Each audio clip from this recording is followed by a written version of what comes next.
నమస్తే, welcome to Andhraprabha. నేను తేజస్వి. సింగరేణిలో గుర్తింపు కార్మిక సంఘం ఎన్నికలు బుధవారం జరగనున్నాయి. ఈ మేరకు కేంద్ర కార్మిక శాఖ ఆధ్వర్యంలో అన్ని ఏర్పాట్లు పూర్తయ్యాయి. సౌత్లో ఏకైక బొగ్గు ఉత్పత్తి సంస్థగా నిలిచిన సింగరేణి పరిధిలో 24 భూగర్భ, 18 ఓపెన్ కాస్ట్ గన్లు విస్తరించి ఉన్నాయి. మొత్తం 39,000 మంది కార్మికులు పనిచేస్తున్నారు.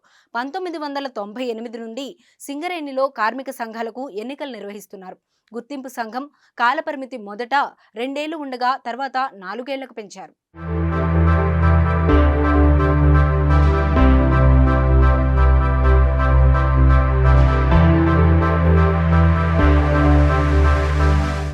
చివరిసారిగా 2017 అక్టోబర్లో ఎన్నికలు జరగ్గా గెలుపొందిన యూనియన్ కాలపరిమితి 2021 అక్టోబర్తో ముగిసింది. ఆ తర్వాత ప్రభుత్వం ఎన్నికలకు మొగ్గు చూపలేదు.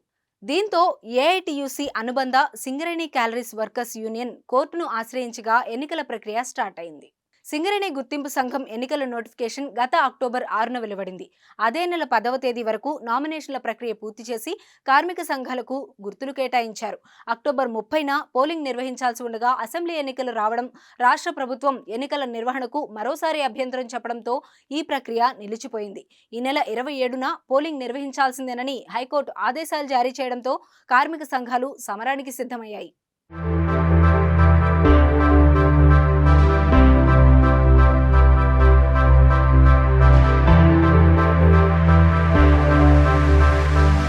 సింగరేణి గుర్తింపు సంఘం ఎన్నికల్లో మొత్తం 39,773 మంది కార్మికులు ఓటు హక్కు వినియోగించుకోనున్నారు. 13 కార్మిక సంఘాలు పోటీ పడుతున్నాయి.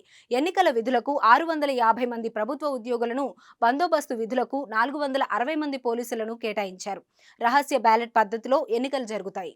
11 ఏరియాలో 84 పోలింగ్ కేంద్రాలు ఏర్పాటు చేశారు. అత్యధికంగా శ్రీరాంపూర్ ఏరియాలో 15 కేంద్రాలు ఉండగా ఇల్లందులో అత్యల్పంగా 3 కేంద్రాలు ఏర్పాటు చేశారు. ఉదయం 7 గంటలకు మొదలయ్యే పోలింగ్ సాయంత్రం 5 గంటల వరకు కొనసాగుతుంది. ఆ తర్వాత ఏరియాల వారీగా ఓట్లు లెక్కిస్తారు. ముందు ఏరియా వారీగా విజేతలను ప్రకటిస్తారు. ఆ తర్వాత మొత్తం పోలైన ఓట్లలో సగానికంటే ఎక్కువ ఓట్లు సాధించిన సంఘానికి గుర్తింపు హోదా కేటాయిస్తారు.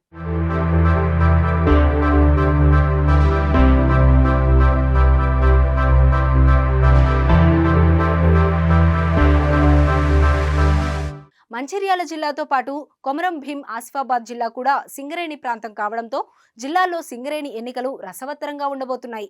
ప్రస్తుతం రాష్ట్రంలో కాంగ్రెస్ పార్టీ అధికారంలో ఉండడంతో ఆ పార్టీ అనుబంధ సంఘం ఐఎన్టీయూసీ ఈసారి ఎన్నికలలో ఇతర సంఘాలకు గట్టిపోటీ ఇవ్వబోతుంది. అటు టీజీబీకేఎస్, ఏఐటీయూసీ, హెచ్ఎంఎస్, ఇతర సంఘాలు కూడా ఏ మాత్రం తగ్గకుండా ప్రచారాలలో ముందుకు వెళ్లాయి. సార్వత్రిక ఎన్నికల్లో కాంగ్రెస్, సిపిఐతో పొత్తు ఉన్నా కూడా సింగరేణి ఎన్నికలలో మాత్రం వేరువేరుగా బరిలోకి దిగాయి. మొత్తానికి ఈసారి సింగరేణి ఎన్నికలలో ఎవరు తమ సత్తా చూపుతారో వేచి చూడాలి.